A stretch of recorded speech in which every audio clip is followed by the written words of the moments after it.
Bienvenue au Studio 1037 Les Rencontres avec Véronique Bilodeau. Salut Véronique. Salut Kim, ça va bien? Hey, ça va super bien. On a déjà jasé, je pense, depuis genre 10 minutes. Là. Exactement, ben oui, On pendant aurait qu'on pu préparait. faire le podcast en soi avec ça. Écoute Véronique, tu viens du bas du fleuve. Oui. Qu'est-ce que ça t'a appris peut-être d'avoir habité dans le bas du fleuve sur ton parcours, soit musical ou ton parcours de vie? Ah ben c'est super intéressant comme question. Je te dirais que de grandir dans le bas du fleuve, tu grandis loin de pas mal de choses. Il y a beaucoup de routes à faire. Fait que ça m'a quand même donné une bonne tolérance à la route. Là. On dirait, là, moi, j'ai pas de misère à faire beaucoup de routes. Il y a ça, mais il y a aussi... Quand j'ai grandi dans le bas du fleuve, il y avait moins d'opportunités, mettons, par rapport à la musique. Fait que c'est sûr et certain que j'avais... Mettons, c'était limité. Fait que, tu sais, je faisais secondaire en spectacle, je faisais des concours de chant. Fait que, tu sais, je te dirais que ça m'a comme appris à saisir toutes les opportunités que je pouvais avoir pour chanter ou pour rencontrer, tu sais, du monde par rapport au milieu de la musique. Puis, fait que c'est vraiment... je pense que c'est ça. Je voyais vraiment la richesse dans chaque spectacle qu'on me proposait ou que je voyais passer. Fait que c'est ça. Je pense que j'ai vraiment appris à saisir les opportunités à cause de ça. Puis, tu sais, t'as commencé à écrire quand des chansons? Tu sais, c'est parce que je sais que t'es autrice-compositrice, mais ça date-tu d'il y a longtemps? Ah oui, j'avais 12 ans quand j'ai écrit ma première chanson. Ouais. OK. J'avais 12 ans, puis dans le fond, c'est que je me faisais écœurer à l'école. OK. Je me faisais beaucoup intimider. Puis, tu sais, évidemment, quand tu te fais intimider, la dernière chose que tu veux, c'est de te faire remarquer, c'est de te faire entendre dans le cours. Fait que j'essayais tout le temps de disparaître entre la peinture et le mur. Oh mon Dieu. Puis, mais quand j'avais quand même des choses à dire, tu sais, j'avais le goût de dire des choses, puis j'aimais tellement chanter. Puis je m'étais inscrite dans un groupe vocal quand j'étais en secondaire 1, à mon école secondaire, puis ça m'a full donné des ailes. Puis on dirait que j'ai commencé à chanter, j'avais le goût de chanter. Puis j'ai aussi commencé à écrire des chansons dans mes cahiers, tu sais, pour dire ce que je pouvais pas dire. Ouais, haut et fort, mettons. Ouais, c'est ça, haut et fort, exactement. Fait qu'au début, dans le fond, c'était comme un peu pour communiquer, dans le fond, au départ. C'était pas nécessairement pour être entendu, parce que c'était ça. C'est fou parce que des fois, l'artiste qui va écrire, ça va être pour être entendu, mais toi, au départ, c'était comme le contraire. C'était pas pour être entendu, mais au moins être lu, puis, tu sais, toi, t'exprimer. Oui, mais je pense que c'est resté ça avec les années, tu sais, puis j'aime toujours faire la distinction, tu sais, comme quand t'écris des chansons dans tes cahiers, c'est toujours pour toi. Tu sais, c'est toujours de toi à toi, il y a comme une communication, puis moi, je trouve que quand j'écris des chansons, en fait, ça m'aligne. C'est comme si, tu sais, l'espèce de toupie qui arrête pas de tourner dans ta tête, là, de pensée constante, là, tu la mets sur papier, fait que là, elle t'appartient plus, et comme elle tournera plus autant dans ta tête, tu sais, c'est comme tu peux l'extérioriser. Puis après ça, faire le choix d'enregistrer la chanson, faire le choix de la promouvoir, là, c'est parce que tu veux être entendu. Mais à la base, tu sais, je pense vraiment, moi, ça vient toujours de cette intention-là, de mieux me comprendre, puis de juste comme, OK, là, comme on va s'asseoir 2 secondes, puis on va juste comme catcher qu'est-ce qui se passe, la gang. Genre des petites thérapies sur papier, là. T'es genre, on y va, tu sais. Oui, all in. Puis après ça, c'est comme, OK, bon, ça vaudrait peut-être la peine. là, on veut être entendu à ce moment-là. Puis tu sais, une de tes premières chansons que t'as écrites, tu sais, ça parlait de quoi? Ben là, il y avait... Oh mon Dieu Seigneur. La première chanson que j'ai écrite, ça parlait comme, tu sais, les deux côtés comme qu'on a en nous. Ça s'appelait Angélique ou démoniaque, là. Tu sais, là, ça allait pas, là. D'accord. Ben, on ramène le côté pyromane de ta nouvelle chanson, genre. Exactement, un peu démoniaque, là. Ça me suit depuis toujours. Mais, tu sais, sinon, et après ça, je me suis lancée dans les grandes tunes d'amour. Écoute, pendant mon secondaire, c'était gênant. Mais gênant, là. Tu sais, comme aucune subtilité, là. Genre, il y a ma deuxième tune que j'ai écrite s'appelait La personne que tu es. Après ça, l'autre tune s'appelait Vent d'automne parce que c'était un gars que j'avais freak pendant l'automne de mon secondaire 3. D'accord. Et après ça, parce que j'y suis vraiment allée en subtilité, j'ai écrit une chanson qui s'appelle Félix pour un gars qui s'appelait, attention, Félix! Incroyable! C'était tellement cringe! Mais est-ce que Félix sait l'existence de cette chanson-là? Je pense qu'il l'a même déjà joué avec moi. Il était dans mon band, Félix. Non. Ah, c'est terrible. Terrible. Tu sais, gênant, là. Je te jure. Ça, c'est une des bonnes anecdotes. Je te dis, je sais pas, j'avais aucun sens de la honte, aucun sens du cringe. Comme, il y avait pas de jugement à moi qui a fait, hey, ça, Véro, garde-la pour toi. Puis comme, genre, bonjour Félix.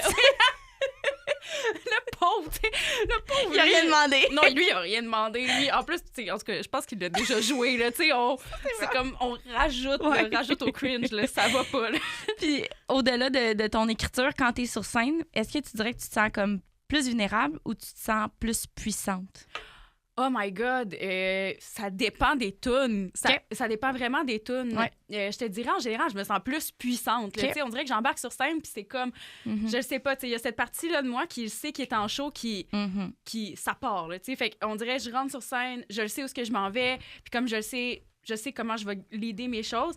Mais c'est drôle parce que dans le temps des fêtes, à Rimouski, quand je descends à Rimouski, dans le temps des fêtes, il y a toujours un show à chaque année qu'on se fait, puis c'est vraiment un show maison. Il y a rien de compliqué. Là, c'est vraiment nous, entre nous autres, à Rimouski. Puis cette année, j'ai fait une tune que j'ai écrite dans la dernière année, puis que c'est la première fois que je la joue en public. Et je te jure, je me suis jamais sentie aussi nue que ça. Ah ouais? J'étais d'un stress que j'avais rarement ressenti. Tu te sentais comme vulnérable à ton 100%. Là. Vraiment, parce que je pense que cette chanson-là, justement, je l'ai écrite comme... J'étais vraiment en colère, là. J'étais vraiment fâchée. Puis quand je l'ai sortie de moi, cette chanson-là était tellement proche de ce que j'avais vécu. Puis encore, j'ai retrouvé un peu le côté, justement, j'ai pas honte puis je suis pas gênée de j'étais adolescente. Fait que je t'ai sorti comme quelques lignes dans cette chanson-là. Ouais. Puis de la chanter devant les gens, je te dis, je me suis rarement sentie aussi nue et vulnérable que ça. Mais c'est rare que ça m'arrive. D'habitude, c'est vraiment plus en puissance. Ouais. Genre, j'arrive, puis comme... Puis t'as-tu aimé ça, ce feeling-là, ou ça t'a comme un peu confronté? Ben c'est confrontant. Ouais. C'est vraiment confrontant parce que c'est comme, OK, je suis vraiment en train d'ouvrir mon journal intime de la dernière année à ces personnes-là. Tu sais, que la plupart, je les connaissais, fait que c'était correct. Ouais. Mais c'était comme, OK, ouais, genre, c'est quand même vulnérabilisant. Mais d'un autre côté, je trouve que ça fait partie de l'expérience d'écrire des chansons. Si tu te mets pas un peu en danger dans tes chansons, comme ça va parler à qui? Ça va parler à toi, ça sera pas incarné. Non, c'est vrai. Puis tu sais, ta musique est vraiment comme nostalgique, j'ai l'impression. Tu parles beaucoup des étés puis tout ça. T'es-tu du genre à vivre beaucoup dans le passé? Oh mon Dieu, oui, trop. Ah je travaille vraiment sur moi, je te jure. Mais qu'est-ce qui fait que tu vas souvent comme te ramener au passé? Je pense que j'ai grandi avec une certaine forme de nostalgie. Genre, écoute, là, mon Dieu, je te partage des choses vraiment deep, mais je me souviens de la journée où j'ai eu 10 ans, OK? Je m'en souviens comme si c'était hier parce que j'étais dans un module de jeu à mon école primaire. Puis là, j'étais comme, là, c'est mon premier âge avec 2 chiffres et plus jamais je n'aurai un âge avec un chiffre. Oh. Ouais, genre... Oh. Hey, t'étais tellement mature émotionnellement. Oh mon Dieu, tu trouves? Moi, j'étais comme... je paniquais déjà. De faire le lien, tu sais, de ça à 10 ans, tu sais. Ah, t'as commis des mots sur un sentiment que des fois, les enfants sont comme un peu dans l'innocence, puis tu sais, candides un peu de comme... On sait pas trop ce qui se passe dans notre évolution, mais toi, t'es comme fait... C'est la dernière journée. C'est la dernière journée que j'ai un chiffre. Puis là, j'en ai avoir 2. Oh non, je t'ai dit. Non, mais c'est ça. Fait que, imagine, c'est parti, j'étais déjà jeune. Fait que j'ai l'impression que c'est ça, toujours une espèce de j'idéalise beaucoup le passé. Puis, mettons, dans les années 90, moi, j'étais un bébé, là, j'étais un enfant. Puis j'ai grandi avec mes cousines qui étaient grandes. Puis je voulais tout le temps, comme... vivre l'expérience qu'elle vivait. Tu sais, genre, mettons, une de mes cousines qui était ado là, pendant les années 90, puis j'étais genre, oh my God, ça va être tellement cool. Genre, elle écoutait les Backstreet Boys, puis là, j'étais comme, wow, ça devait tellement être cool de sortir. Puis là, je regardais ces photos, puis toujours vivre dans cette nostalgie-là de j'aurais aimé vivre ça. Mais tu sais, c'est ça, je travaille fort à comme le présent aussi, c'est le fun, puis comme, life is good, tu sais. Ouais, je comprends. Puis t'es-tu du genre à écrire plus quand ça va bien ou quand ça va mal? Je te dirais que ça vient plus facilement quand ça va mal, évidemment, parce que, tu sais, un peu comme ce qu'on se dit, c'est écrire, c'est une forme de thérapie, en tout cas, du moins pour moi. Fait que quand ça va mal, je veux dire, c'est très facile de juste, comme, déverser tout ça. Quand ça va bien, je te dirais que c'est plus difficile de savoir le mettre en mots, mais en même temps, je suis quelqu'un qui essaie d'avoir comme une certaine rigueur puis une certaine routine par rapport à l'écriture, de toujours garder le canal ouvert, en fait. Fait que... T'es quelqu'un de très expressif, j'ai l'impression, puis tu es très énergique. Fait que quand ça va bien... Ça doit bien aller, mais genre, tu dois avoir de la misère à le mettre dans tes mots, tu sais, parce que t'es comme tellement, genre, explosé. Ouais, ça doit être difficile de comme te ramener ou pas? Ben quand même, tu sais, on dirait que c'est difficile de me ramener à... de juste m'asseoir dans le sentiment. Ouais. Puis je pense que, tu sais, c'est un peu la même chose. Est-ce que je suis nostalgique? Oui. Puis quand je suis surexcitée, c'est ça, les deux, c'est une forme de je vis pas dans le moment. Fait que c'est pour ça que c'est important de me ramener. Puis les chansons m'aident beaucoup à faire ça, puis à prendre des photos de ces moments-là. Puis en même temps, tu sais, quand ça va super bien, exemple, quand j'ai eu un super beau moment de bonheur, je vois souvent, je me dis, OK, Véro, prends une photo maintenant parce que ce sentiment-là va passer. Il restera pas avec toi pour toujours, puis tu vas vouloir la photo. Ah, mais c'est beau, ça, ouais. J'essaye de prendre des photos. Ben oui, pourquoi pas? Ben oui, puis, tu sais, on parlait beaucoup, tu sais, du côté vulnérable que tu as vécu, bon, d'ailleurs, à Rimouski. Est-ce qu'il y a des chansons que tu as déjà hésité à sortir parce que elles étaient trop personnelles ou trop deep à toi? 100%. Sur mon dernier album, il y a une chanson qui s'appelle « La même lune ». Ouais. Puis « La même lune », ça parle de ma relation avec mon père. Okay. Puis c'est vraiment une relation unique qu'on avait. C'est super spécial. Puis, tu sais, c'était pas... Cette chanson-là, c'est pas le plus fort, c'est mon père de Linda Lemay, là. Vraiment pas. Fait que, tu sais, il y avait quelque chose en moi qui hésitait à la sortir. Puis même quand je l'écrivais, je me souviens, j'étais en France la journée où je l'ai écrite. Puis cette journée-là, je filais comme pas. Là, genre, je sais pas. Je me suis comme levée, puis j'avais quelque chose en moi, justement, une espèce de gribouillis là, que je comprenais pas trop encore. Puis tout ce qui me venait, ça parlait de mon père qui venait de décéder comme quelques semaines avant. Puis là, j'étais genre, là, Véronique, là, c'est qui s'intéresse d'entendre parler de ton père mort? Tu sais, là, ça va, là, j'en passe à d'autres choses. Mais là, j'étais comme, mais crime, je peux pas me sortir ça de la tête, je peux pas me sortir ça du corps. Puis là, je suis comme, OK, écris-la. Puis au pire, après ça, tu la jettes au vidange, puis ça finit là. Ouais. Là, fait que j'ai écrit cette chanson-là, puis ça, je t'ai dit, ça a été d'une traite. Ouais. Une traite, je savais où est-ce que je m'en allais, ça a été vraiment magique comme moment. Puis après ça, ben, tu sais, j'étais avec cette chanson-là dont j'étais tellement fière, mais qui est tellement vulnérable en même temps. Tu sais, c'est mon histoire, c'est l'histoire de mon père, tu sais, c'est pas juste de moi que ça parle. Fait que c'est une mise à nu, mais complète, mais pas juste de toi, en fait, c'est de deux personnes. Exactement. Puis là, tu sais, il est décédé, fait que, tu sais, dans le sens où moi, il y a une certaine intimité qui vient avec ça, mais reste que... Tu sais, s'il avait encore été en vie, probablement, je sais pas si j'aurais écrit cette chanson-là de son vivant, mais genre, je sais pas si je l'aurais sortie, dans le sens que ça implique pas juste moi. C'est comme l'intimité carrément de quelqu'un d'autre que je mets sur la table, tu sais. Puis pas juste, tu sais, c'est comment dire, tu sais, c'est pas juste en image, tu sais, il y a comme, c'est vraiment, c'est ça. Fait que je te dirais que cette chanson-là, La même lune, ouais, j'ai beaucoup hésité à me dire qu'elle allait... Puis tu sais, avec le recul... T'es-tu contente de l'avoir sortie? Bien, tellement. Ouais. Tellement parce que, tu sais, ça parle de mon père, comme je t'ai dit, puis mon père, c'est quelqu'un qui n'a pas eu beaucoup d'hommages dans la vie. Tu sais, c'est quelqu'un qu'on n'a pas nécessairement souligné, puis qui n'avait pas d'occasion non plus d'être souligné. Puis je trouvais ça important de sortir cette chanson-là. Puis, tu sais, le message, au final, ce que ça dit, c'est à quel point, justement, c'était comme un rendez-vous manqué, dans le fond. Puis que cette personne-là est exceptionnelle. Puis j'étais contente de pouvoir le célébrer à ma façon, puis lui rendre hommage, puis montrer à quel point c'était une personne géniale. Fait que je suis vraiment contente d'avoir sorti. Puis, tu sais, je pense que, de toute façon, la musique, ça peut rejoindre n'importe qui entend ton texte, peut l'interpréter aussi comme il veut. Vraiment. Fait que je pense que... Ben, c'est juste un commentaire comme ça, mais dans le sens que je trouve ça le fun que tu l'aies sorti quand même parce que j'ai l'impression que peu importe ce que les gens se font comme interprétation, mais ils peuvent peut-être avoir un lien par rapport à une relation qu'ils ont eue ou qu'ils ont, tu sais, peu importe. Là. Fait que vraiment. Mais c'était intéressant que tu aies sorti ça. Puis, tu sais, quand quelqu'un reconnaît tes paroles ou, tu sais, quand tu jases avec le public ou quoi que ce soit, tu sais, puis qu'ils disent que ça les touche, toi, est-ce que ça te touche ou ça vient te déstabiliser? Tu sais, comment est-ce que je tu vis par rapport aux commentaires que tu as du public? Ben, c'est deux émotions vraiment contraires que je ressens.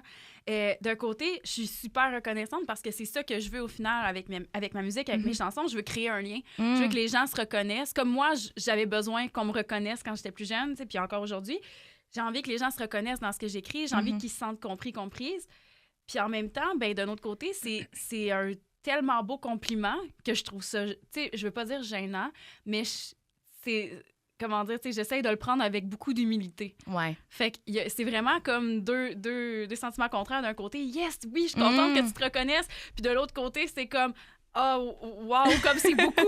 Ouais. Fait que c'est ça, mais je suis toujours, tu sais, super reconnaissante. Au final, c'est ça le sentiment qui reste. Puis quand les gens me disent qu'ils se reconnaissent dans mes chansons, qu'ils me disent des beaux mots, au final, tu sais, ça me donne juste tellement du gaz pour comme continuer puis pour avoir envie de continuer de faire ça aussi. Là. Absolument, tu sais, puis est-ce que des fois tu vis comme un sentiment genre d'imposteur? Par rapport à quoi? Par rapport à ça, tu sais, par rapport justement au public ou au contraire, tu t'assumes complètement, tu sais? Je pense que je m'assume plus. Avant, je t'aurais peut-être répondu différemment, mais je pense que je m'assume vraiment plus dans le sens que, tu sais, j'aime ça écrire des chansons. J'aime vraiment ce métier-là. J'aime tout ce qui vient avec. Puis je pense que je pense que quand je me connecte à moi-même, tu sais, je suis capable d'écrire des pas bonnes tunes. On se comprend, là. Je suis capable en masse, OK?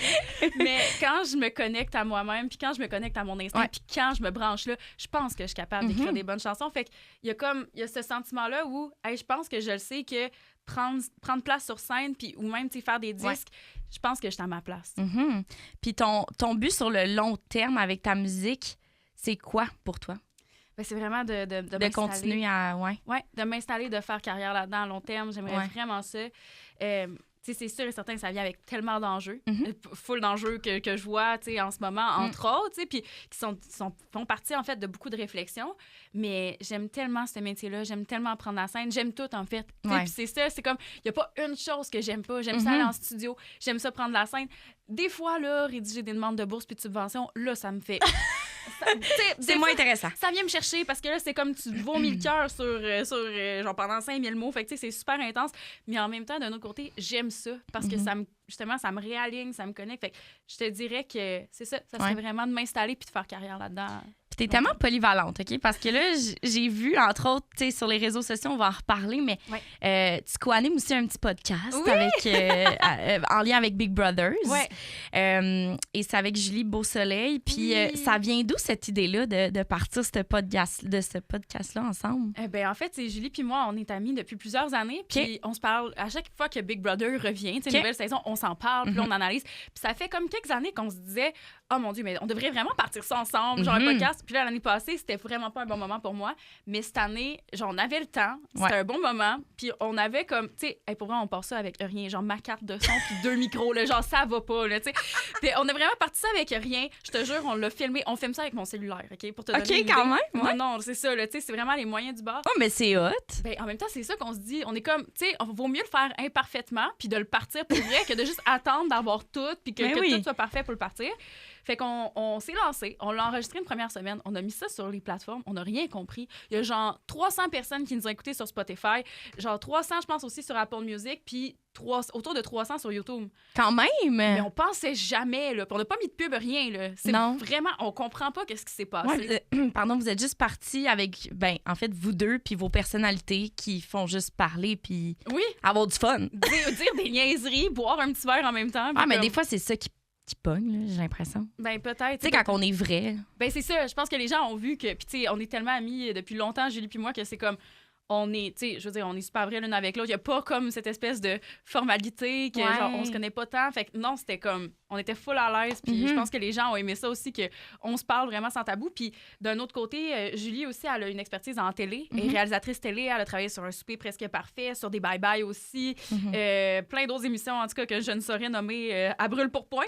mais bref, fait elle apporte aussi toute cette connaissance-là par rapport à la prod télé, puis des choses qu'on sait pas, mais qu'elle est comme, ça, c'est sûr, c'est telle affaire. Ben oui. Je pense que les gens aussi aiment ça. Fait qu'elle amène son côté aussi en l'envers du décor, mettons, des émissions. Puis tu sais, t'as un côté autrice-compositrice, là, t'as ton côté un peu co-animatrice.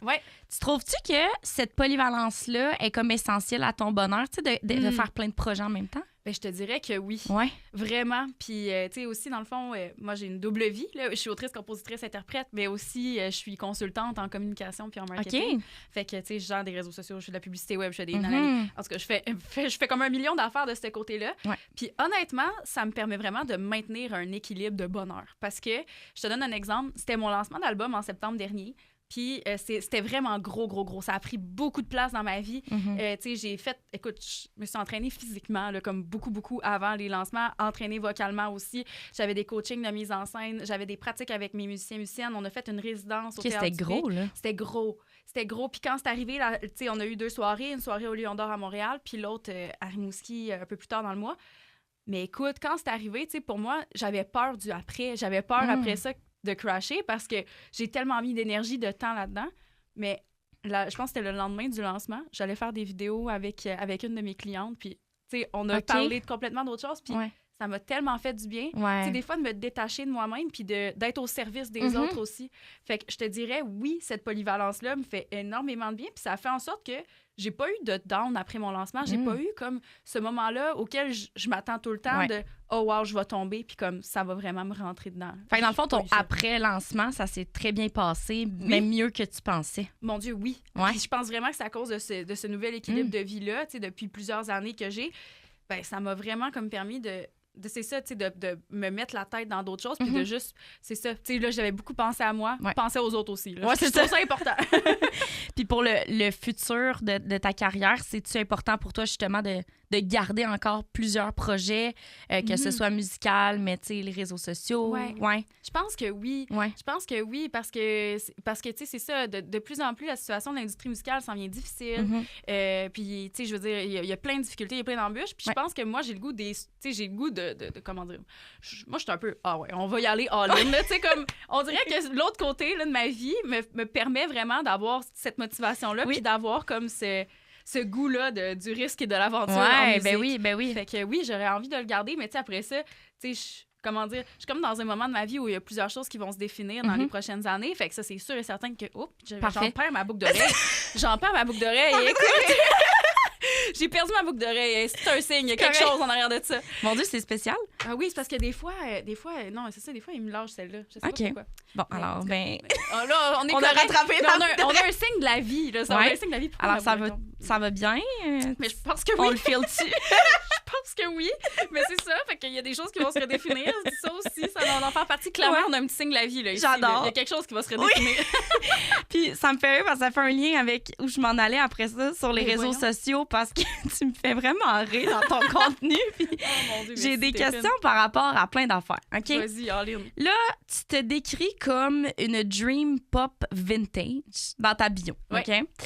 Pourquoi le mot vintage est important pour toi?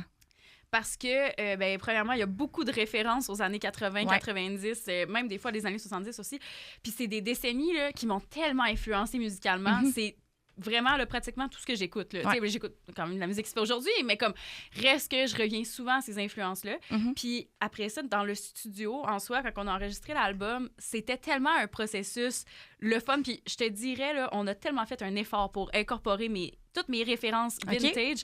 Genre exemple, on aurait vraiment pu aller chercher un clavier sur l'ordinateur. Il y en a des milliers, des millions. Regarde, on aurait eu bien du choix. Ce qu'on a fait avec mon réalisateur Charles Robert, qui est incroyable, on a pris un vieux clavier qui datait genre de fin des années 70, début des années 80, puis on l'a plugué dans plein de pédales, OK? Mais genre, tu sais, des vraies pédales, là. On l'a tout plugué là-dedans. Puis ce qu'on a envoyé dans l'ordi, c'est le vrai signal. Comme dans les années 70, 80, 90, tu comprends? Fait que vous avez vraiment le vrai son, tu sais, des années 80, 90. Vraiment, de full travailler. Ouais, ça le dénature pas, tu sais. Non, c'est ça. On a tout fait comme à mi-terme. Fait qu'il y a ce côté-là, justement, c'est très vintage dans l'approche. Puis aussi, même dans l'écriture, mes influences québécoises, tu sais, je pense à Richard Séguin, à Laurence Jalbert, Patrice Michaud, tu sais, Patrice Michaud est pas tant vintage, mais tu sais, ça va. On lui, ben là, mais ça me semble que c'est pas tant vintage, c'est pas encore vintage. Mais tu sais, ça sonnait un peu nulle part, mais bref. T'as-tu l'impression de vivre dans mauvaise époque? Des fois, oui. Ouais. Des fois, oui. Mon Dieu, moi, si j'avais vécu dans les années 90, je te jure, je pense que j'aurais été comme à mon prime. Mais comme après ça, je veux dire, il y a quand même beaucoup de choses que j'aime dans l'époque d'aujourd'hui, puis que je trouve cool qui ont avancé. Fait que d'un autre côté, j'ai l'impression de vivre dans la bonne époque. Ben genre, d'être la personne qui va faire comme, hey, c'était quand même le fun avant, on ramène toute telle affaire. Ouais, ben oui, pourquoi pas. Puis, bon, dans ta bio, encore une fois, tu dis que t'es signe de feu ascendant nostalgique. Oui. Ça veut dire, pour toi, passionné intense ou genre drama queen assumée, mettons? Oh mon Dieu Seigneur, c'est une très bonne question. C'est que... comment dire? Je peux être drama queen par moment. Okay? D'accord. Mais dans certaines circonstances, genre j'ai faim ou je suis fatiguée. OK, parfait. Genre, puis tu sais, quand je suis drama queen, c'est genre s'il n'y a pas la sauce aigre douce dans ma commande au McDo avec mon joyeux festin croquette, je vais pleurer. Ah, je comprends. Tu comprends? Je suis très comme toi. OK, bon, parfait, merci. Mais de genre comprendre. vraiment. À vous, c'était insultant. C'est comme, hey, la gang!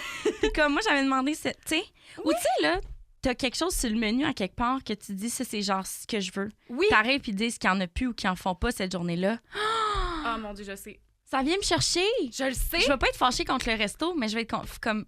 Pourquoi, genre? Oui, puis là, comme déception, puis là, genre, c'est sûr, ça tombe toujours sur moi. Absolument! C'est fatigant. Ben oui, mais c'est ça, là, t'es comme... Fait que t'es comme dans les deux, tu sais, t'es comme... Ah bah oui, vraiment. Fait que oui. Mais vraiment, puis tu sais, puis c'est ça, c'est que, écoute, ben, je suis bélier ascendant lion. Fait que ça, c'est signe de feu, ascendant signe de feu. Oui, c'est ça. T'es fire. Je suis fire. Une chance, j'ai une lune qui vient balancer ça, là. Ma lune vient me balancer un peu, mais là, c'est mon signe de soleil et mon ascendant, là. Puis le côté feu, il t'a-tu déjà mis dans le trou? Ben oui. Ah ouais, hein? J'ai réfléchi, je suis comme, ben oui. Ah ouais? Ben oui, des fois, partir, mettons, là, genre, t'as une idée, là, puis, tu sais, souvent, le bélier, c'est quelqu'un qui a comme beaucoup d'impulsion, puis qui va comme partir beaucoup de projets. Fait que partir un projet sur une fly de même, puis genre, sans trop penser avant, trop, comme, tu sais, qu'est-ce qui serait bon de faire, ben ça, c'est mon genre. Ou, mettons, partir sur une aventure, puis être genre, ben oui, on va faire telle affaire, on part en road trip maintenant, on part 3 jours, tu vas faire comme 12 heures de route, yes, let's go. Fait que l'impulsivité, quand même. Quand même, là, mais je la calme, là. Je la calme un peu, là. Tu sais, il y a de la sagesse qui rentre en ligne de compte avec les années. Mais c'est pas toujours évident. Puis tu te dis également tannante à temps plein. C'est-tu, genre... En fait, c'est quoi la chose la plus tannante que t'as déjà faite? Ah, ben, je pense que j'aime beaucoup roaster mes amis. Mais tu sais, toujours du roast gentil. Mais toujours du roast gentil. Mais tu sais, mettons, là, si quelqu'un me démontre une certaine réceptivité à recevoir des blagues, puis à embarquer dans mes niaiseries, je vais pas lâcher la personne. OK. Tu sais, là, je comprends ton bas. Oui, tu comprends ça. Je suis capable d'aller là. Mais j'ai des petites piques de même. Mais puis toujours gentil, là. Tu sais, puis c'est jamais méchant, là. Jamais méchant, jamais mal intentionné. Mais si la personne me démontre une ouverture à genre... tu sais, mettons que la personne dit d'elle-même, genre, je sais pas, genre, surtout par rapport à la vieillesse, là, moi, j'aime bien roaster les gens qui se disent, mettons, là, mais moi, je suis vieux ou moi, je suis vieille, je suis comme, ben oui, tu sais, toi, quand t'es né, genre, au 18e siècle. Ce genre d'affaires-là, tu sais, c'est jamais méchant, mais genre, c'est juste comme... Puis, encore une fois, sur TikTok, tu sais, j'ai l'impression que ce qui est le fun, c'est que c'est très varié, ton contenu que tu fais. Mon Dieu, oui. Il y a beaucoup de tranches de vie, mais il y a aussi des opinions que tu donnes, tu sais, sur des affaires. Ouais.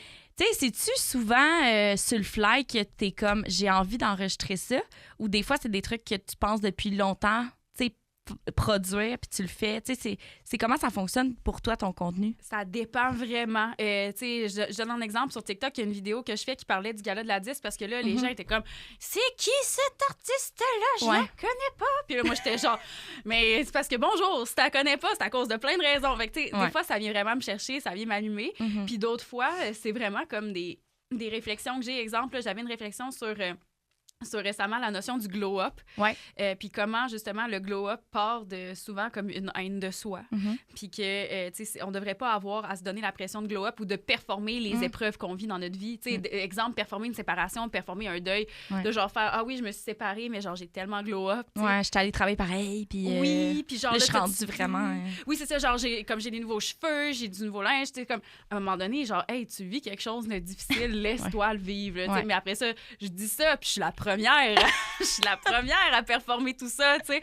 Mais reste que c'est ça, c'était une réflexion qui m'habitait depuis longtemps, mais des fois, tu sais, c'est vraiment, je vois quelque chose passer, puis je suis comme, hey, ça me brûle d'en parler. Mais j'apprends à le faire parce qu'avant, j'osais pas faire ça. Mais c'est ça, puis je me demande, tu sais, maintenant, t'es capable, c'est ça, de donner tes petites opinions par-ci par-là. Est-ce que dans la vraie vie, derrière la caméra, t'es comme ça aussi? Ah mon Dieu, je suis tout le temps comme ça. Pour vrai? OK. Ah oui, tu sais, quand j'étais avec mes amis, il y a pas, tu sais, on parle de beaucoup de choses, on parle de plein de sujets variés, on peut parler de politique, on peut parler de justement l'industrie, on peut parler de tellement de choses, des coms ou peu importe. Vraiment, là, puis j'ai beaucoup d'opinions, ça vient avec mes signes de feu. J'ai beaucoup d'opinions, puis tu sais, c'est toujours dans le respect, évidemment. Mais oui, avec mes amis, avec ma famille, là, je partage tout de ce que je pense, puis comme, tu sais, c'est ça. Fait que le faire sur Internet, c'est autre chose. Je trouve ça beaucoup plus vulnérabilisant, puis surtout parce que ça atteint des gens que je sais qui sont pas toujours bienveillants. Fait que il y a comme un bout qui me tente pas, mais en même temps, il y a un autre bout où je suis comme, hey, si je peux rejoindre quelqu'un qui va se reconnaître dans ce que je dis, qui va avoir le goût de passer à l'action à cause de ce que je dis ou qui va mieux comprendre. Oui, puis ça peut faire réfléchir, puis ça peut faire discuter aussi, là, vraiment. Exactement, oui, générer une discussion, puis genre amener comme, tu sais, au fond, ça prend une discussion pour qu'il y ait quelque chose qui change à quelque part. Fait que, je me dis, si ça peut faire ça, je le fais pas assez souvent à mon goût, par exemple. Je partage pas assez souvent ce que je pense à mon goût, mais c'est vraiment, tu sais, c'était dans mes objectifs de vie de le faire, entre autres pour je trouve que tu le fais très bien. Mais merci. Vraiment, pour vrai. Puis, bon, un autre avant que tu fais, c'est des tirages de cartes humoristiques. Oui! Ça, c'est incroyable. Merci. Est-ce que c'est ton humour par rapport au tirage de cartes? Est-ce que c'est, mettons, une caricature que tu fais? Est-ce que c'est parce que tu trouves ça bien drôle ou parce que tu crois à ça quand même un peu? Oh mon Dieu, mais il y a une partie de moi qui y croit, là. Oui, genre moi, mon algorithme sur TikTok, là, c'est juste du monde qui lit des tirages de tarot. Toi aussi, c'est ça, hein? Ah, puis là, comme, là, des fois, là, il te montre genre des chiffres, puis là, il est comme, si t'as vu un papillon aujourd'hui ou si t'as vu le chiffre 222, c'est pour toi. Puis là, t'es comme, oh my God, oui, c'est pour moi. Puis là, en tout cas, il y a des fois où j'ai vraiment le goût d'y croire, mais c'est parce qu'il y a du monde que c'est vraiment des charlatans, là, par exemple. Il y a vraiment des gens qui le font puis que c'est comme, ça n'a aucun sens.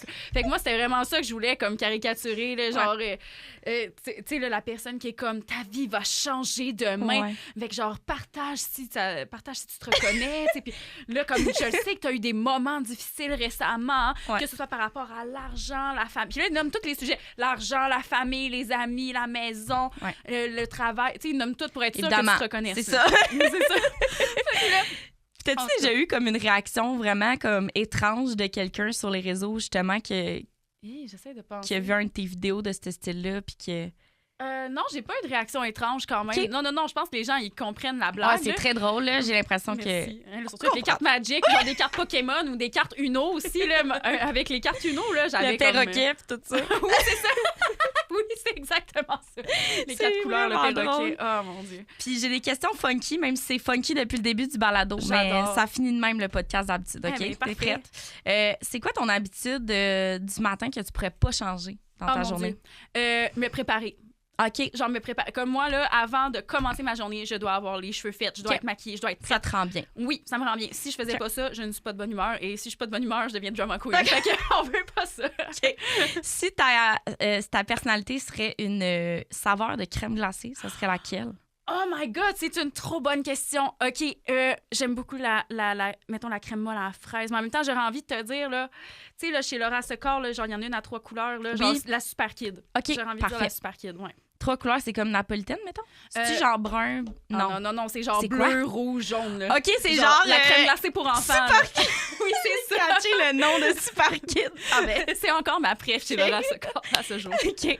En lien avec ton tirage de cartes humoristiques sur les réseaux, ça serait quoi la carte qui correspond le mieux à ta vie en ce moment? Oh wow! Je dirais le soleil.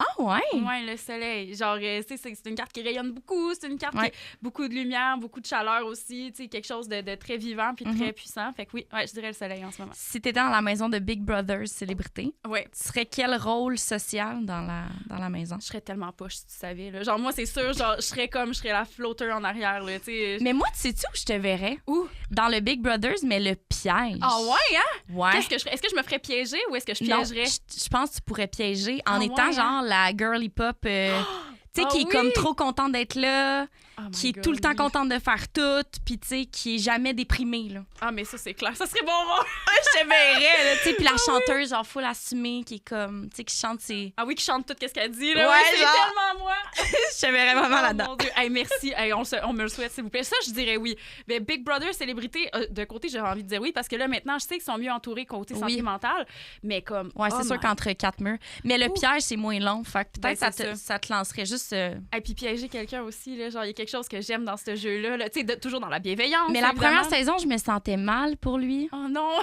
Vraiment mal. Mais là, je me dis, avoir compris le concept, je me sens moins mal parce que on dirait qu'on savait pas trop ça s'en allait où. Fait que je me disais, tu sais, on rit réellement de lui, genre, c'est un peu gênant.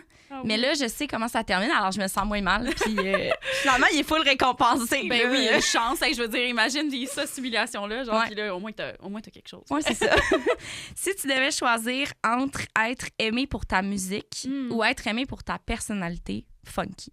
Oh my God. OK, attends, par le public ou par mes proches, mettons? Tu peux faire les deux. OK. Ben, par mes proches, c'est sûr, c'est pour ma personnalité. Ouais. 100%. Genre, je veux dire, j'adore faire de la musique, mais comme l'amour, le véritable amour, vraiment plus ça qui est important pour moi. Puis par le public, ben, moi, je te dirais que pour moi, pas que ça n'a pas d'importance, c'est dans le sens que j'aime tellement ma musique, puis j'aimerais vraiment ça que les gens trippent sur ma musique. Mais si ça prend que les gens aiment ma personnalité pour découvrir ma musique, ça me dérange pas. OK. Ça me dérange vraiment pas. Puis à la limite, tu sais, ben, si les gens aiment ma personnalité, ben, on va suivre dans toutes les autres aventures de ma carrière. Fait comme c'est vraiment correct. Fait que honnêtement, les deux me vont. Les deux te vont. Ouais. T'as une chanson qui est sortie qui s'appelle Danser seul. Oui. T'es-tu plus danser seul ou danser avec Félix? Mais là, Félix, ça doit faire au moins un bon 17 ans que j'ai Félix, pas parlé. Ça serait Félix, là, qui écoute ça. Oh non, mon Dieu, ça serait gênant. gênant. Ça serait gênant, parfait. Pour Félix. Non, mais je veux dire, on lui souhaite tout le bonheur du monde. Non, je danserai pas avec Félix. Non, je vais danser seul. Non, mais c'est vrai. On lui souhaite tout le bonheur. Je lui souhaite d'avoir, de s'être remis de cette épreuve terrible qu'il a vécue pendant son adolescence. Mais danser seul, pour toi, c'est oui. Ben oui, danser tout seul chez nous. Je sais pas si tu fais ça toi aussi. Ah ouais. C'est tellement. Il y a quelque chose de le fun, quelque chose de libérateur, mais après ça, danser avec mes amis ou danser avec un boy, je veux dire, Tu dis pas non. Je dis pas non, mais très capable de danser seule aussi. J'adore. Véronique, c'était vraiment un plaisir de te recevoir. Ben merci à toi. J'aurais pu faire encore 1 heure de balado. Comme tu veux. Moi, là, on part en 3-4, ça me va, là. Non, mais c'était tellement le fun de te recevoir, pour vrai. Puis j'invite les gens à aller te voir sur les réseaux sociaux parce que c'est du bonbon. Ce que tu fais sur TikTok, Instagram, puis ta musique aussi qui est magnifique. Merci. Donc, si jamais on veut des détails de toi et de ce que tu produis, les réseaux sociaux, j'imagine. Oui, réseaux Véronique sociaux. Bilodeau. Oui, VéroniqueBilodeau.com aussi, mon site web. Tout est là-dessus. Fait que si jamais ça vous tente d'aller me suivre, de suivre mes niaiseries, de voir une tannante un peu niaiseuse, ça va me faire plaisir. Oui, vraiment. Merci encore d'être passé. Merci ça me fait plaisir. Vous aimez notre contenu? Abonnez-vous. 103.7